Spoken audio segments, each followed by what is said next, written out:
নমস্কার বন্ধুরা, আমি বেঙ্গলি ব্লগার শম্পা। আর আজকে আমি তোমাদেরকে ওয়াশিং মেশিনের একটা রিভিউ নিয়ে চলে এসেছি। আচ্ছা, আমার এটা হচ্ছে ওয়াশিং মেশিনটা হচ্ছে দেখো কেরিয়ার, যে এখানটা দেখো লেখা আছে কেরিয়ারের মাইডিয়া, মেড ইন ইন্ডিয়া। কেরিয়ারের মাইডিয়া, এই দেখো auto top load auto washing machine. একটা হয় সেমি আর একটা হয় অটো। তো এটা হচ্ছে অটোমেটিক আর টপ লোড। অনেকগুলো হয় ফ্রন্ট লোড, যেগুলো সামনের দিকে থাকে দরজা। এটা টপ লোড আছে, উপরের দিকে দরজাটা খুলে দেখিয়ে দিচ্ছি, দেখো টপ লোড। আর অনেকগুলো আছে সেমি। তো এই টপ লোডের মধ্যে কোনো ঝামেলা নেই। যেগুলো টপ লোড সেইগুলো টপ লোড এবং অটোমেটিক, সেগুলোতে কোনো ভীষণই সুবিধে, কোনো প্রবলেম নেই। যেমন তোমার এক জায়গাতে আমার যে জামা কাপড়গুলো বেরিয়ে যায় ওয়াশ করার জন্য, সেগুলো আমি এটার মধ্যেই রেখে দিই। দেখো জামা টামাগুলো যেগুলো আমাদের ছাড়া, যেগুলো ধোয়ার, সেটা এগুলোর মধ্যে আমি রেখে দিই। তাহলে আমার সুবিধা হয়, এক্সেস কোনো জায়গা লাগে না। এটা আমার হচ্ছে 6 কেজি 200, দেখো 6.2 কেজি, 6 কেজি 200। তো আজকে আমার জামা কাপড় বেশি হয়নি, অল্পই হয়েছে, অনেকটাই কম। তো আজকে আমি তোমাদেরকে দেখাবো কিভাবে আমি ওয়াশিং মেশিনটা ইউজ করছি। এইটা একটা প্লাগ পয়েন্ট, দেখো এই প্লাগ পয়েন্টে এই সুইচটা বোর্ডটা লাগানো হয়েছে, এই প্লাগটা লাগানো হয়েছে সুইচ বোর্ডে। আর হচ্ছে এই একটা হচ্ছে ওয়াটার লাইন, এই যেটা কল থেকে এসছে, যেটা দেখো কল থেকে এই ভেতরে জলটা পড়বে ভেতরের এই জায়গাটা দিয়ে, এখানটা দিয়ে। পরে আমি দেখাচ্ছি চালু করে।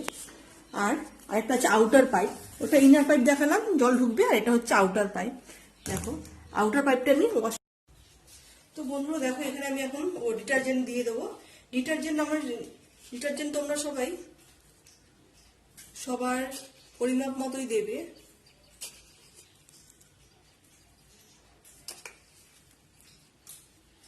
দেখো আমি এখানে এতটা ডিটারজেন্ট নিয়ে নিয়েছি, এতটা ডিটারজেন্ট দেব।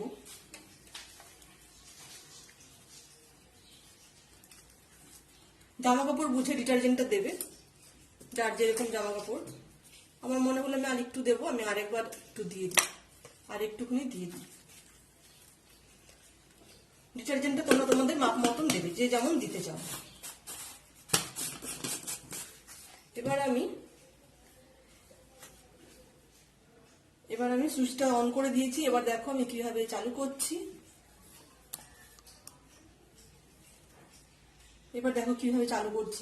এখান থেকে সুইচটা অন আছে, ঢাকনাটা আমি ক্লোজ করে দিলাম। এবার এটা অন আছে। এবার স্ট্যান্ডার্ড ডিপ ক্লিন, স্ট্যান্ডার্ড এগুলো রেগুলার জামা কাপড়, ওর জন্য আমি ডিপ ক্লিন করব। আর এখানে ওয়াশ করার রয়েছে, দেখো আগে আমি ইয়েগুলো বলে দিই কি কি আছে। Standard wash, deep clean, delicate, active আর ড্রাম ড্রাই, এটা আছে। হেভি লোড আছে, যেদিনকে আমি চাদর কাচ্ছি সেদিনকে হেভি লোডের অপশানে দিই। যেদিনকে নতুন জামা কাপড় একদিন পরেছি সেটাকে ফার্স্ট ক্লিন করার জন্য দিই, খুব তাড়াতাড়ি হয়ে যায়। আর একদিন 6 মাস 9 মাসে একবার ড্রামটা পরিষ্কার করা হয়, সেদিনকে টাব ক্লিন অপশানে গেলেই হয়ে যায়। আর বা এগুলো দিলেই যে কোনো মানে জল কতটা লেভেল নেবে, যেমন আমি ডিপ ক্লিনে নিয়েছে 5 থেকে 6 এতটা জল নেবে। মানে 1 লিটার সমান সমান হচ্ছে 5 লিটার করে, মানে 25 থেকে 30 লিটার জল ইউজ হবে। আর এখানে অপশন আছে শক, ওয়াশ, রিন্স, স্পিন। এবার শকে হচ্ছে জামা কাপড় ভেজানো। আমি তো শুকনো জামা দিয়েছি, আমাকে ভেজাতে হবে, কারণ আমাকে অপশনটা তখন শকে করতে হবে, সবগুলোই রাখতে হবে। সবগুলোতে লাইট জ্বলছে, দেখো শক ভিজবে, তারপরে ওয়াশ হবে, তারপরে ধোয়া হবে, রিন্স, তারপরে শুকোবে। তাহলে এবার আমি আমার অপশনটা দেখে নিয়েছো, ডিপ ক্লিন করছি, 5 থেকে 6 জল লাগছে, 5 থেকে 6 লেভেল পর্যন্ত, মানে হচ্ছে 25 থেকে 30 লিটার জল। আর হচ্ছে এই অপশনগুলো এখানে সব অন করা আছে, অটোমেটিক্যালি হয়ে গেছে। সব প্রথমে ভিজবে, তারপরে ওয়াশ হবে, তারপরে ধোয়া হবে, তারপরে শুকোবে। তো আমি এখন চালু করে দিলাম। দেখো চালু করতে এটা খোলার নিয়ম নেই, ঢাকনাটা খোলার নিয়ম নেই, কিন্তু আমি তোমাদেরকে দেখাবার জন্য আমি এটা খুলে একটু দেখিয়ে দিচ্ছি। এই ইনার লাইনটা দিয়ে এখান দিয়ে জলটা আসছে, জলটা এসে অটোমেটিক্যালি ভিজে যাবে। অটোমেটিক্যালি ভিজে গিয়ে কিছুটা ঘুরে আবার দাঁড়িয়ে থাকবে, স্টপ হয়ে থাকবে। তারপরে ভেজার পরে আবার ওয়াশ হবে, অনেকবার কাচা হবে, clock wise anti clock wise কাচা হবে। আর তারপরে আবার স্টপ হবে। এরকম করে 3বার করে ওয়াশ হবে, 3বার করে সেম প্রসেসে আবার পরে ধোয়া হবে 3বার করে, আউটার দিয়ে জল বেরিয়ে যাবে, আবার জল আসবে, নতুন জল, এরকম ভাবে 3বার করে করা হয়। আর এখানে একটা জিনিস আছে, দেখো ওটা তোমার দেখতে ভুলে গেছি, ওখানে ওটা হচ্ছে একটা ফিল্টার। এখান থেকে জামা কাপড় থেকে যদি কোনো সুতো, উল বা ধুলো টাইপের কিছু, হ্যাঁ, ওখানে সব অ্যাবজর্ব করা হয়, ওটা খোলা যায়, ওটা খুলে 2-3 মাস অন্তর অন্তর পরিষ্কার করা হয়। এই গেল হচ্ছে সিস্টেম। দেখো বন্ধুরা, এইরকম ভাবে ভেতরে ওয়াশ করা হয়, ওয়াশ হয়, এই একবার ক্লক ওয়াইজ, একবার অ্যান্টি ক্লক ওয়াইজ, এরকম ভাবে কাচা হয়। এখন ভেজানো হচ্ছে, এই শক অপশানেই আছে এখনো, শক অপশানটা দপদপ করছে, তার মানে এখন শক অপশানে কাজ চলছে, তার মানে এটা ভেজানোর কাজ চলছে। অলরেডি থেমে গেছে, এটা ভিজে গেল, এটা ভেজাচ্ছে, খানিক্ষণ পরে এইরকম ভাবে আবার হবে। মানে ভীষণই ভালো প্রত্যেকটা সিস্টেমে, মানে শকে গিয়ে 3বার ক্লকওয়াইজ অ্যান্টি ক্লকওয়াইজ হবে, হয়ে এরকম থেমে যাবে, আবার হবে, আবার থামবে, এরকম করে। আর ওয়াশে গিয়ে সেম প্রসেসে 3বার করে হবে, আবার রিন্সে গিয়ে 3বার করে হবে, তবে লাস্টে স্পাইনে একবার হবে। এরকম ভাবে ক্লকওয়াইজ অ্যান্টি ক্লকওয়াইজ হওয়াতে ভীষণ ভালো পরিষ্কার হয় জামা কাপড়গুলো। আর যারা ভাবছো যে ওয়াশিং মেশিন কিনবে, তারা কিন্তু টপ লোডই কিনবে। টপ লোডে ভীষণ, টপ লোডও কিনতে পারো, ফ্রন্ট লোডও কিনতে পারো, তবে টপ লোডটা আমার মনে হয় বেটার সব থেকে, কেন এখানে তুমি জামা কাপড় স্টোর করেও রেখে দিতে পারো, ছাড়া জামা কাপড়গুলো, আর সুবিধাও অনেক বেশি। সেমি অটোটা যাদের জলের ট্যাঙ্ক নেই, হ্যাঁ, জলের মোটা হয়ে পড়ছে না জলের ফোর্স কম, তারা কিন্তু সেমি অটোটা ইউজ করতে পারো। কেন, সেমি অটোতে তোমার বালতি দিয়ে জল ঢেলে ঢেলে করা যায়, খাটনি হবে প্রচন্ড। হ্যাঁ, সেমি অটোতে থাকবে তোমার 2টো চেম্বার থাকে, একটাতে জামা কাপড় ওয়াশ করার, আরেকটার মধ্যে ড্রায়ার থাকে ড্রাই করবার জন্য।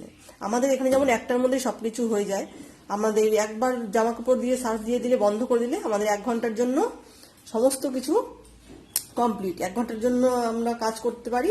এটার কাজ যখন পুরো কমপ্লিট হয়ে যাবে, লাইন হয়ে যাবে, তখন কিন্তু পুরোপুরি অটোমেটিক্যালি অফ হয়ে যাবে। আমি কিন্তু অনেক সময় রাতে দিয়েও ঘুমিয়ে পড়ি, এটা অটোমেটিক্যালি হয়ে পুরো অফ হয়ে যায়। কিন্তু সেমি অটোতে কিন্তু সেই জিনিসটা হবে না।